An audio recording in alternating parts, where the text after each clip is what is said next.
Good morning, NFT fam. How are you? It's your boy, the richest man in Babylon. But you already knew that. I'm not yet saturated in sunshine.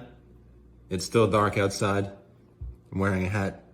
I don't typically wear a hat, but I need a fucking haircut, and I've been lazy.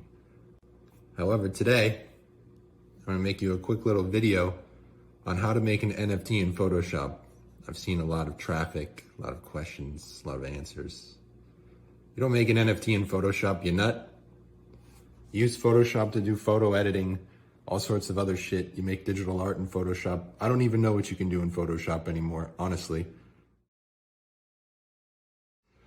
You make NFTs through smart contracts on places like OpenSea or a browser ID like Remix.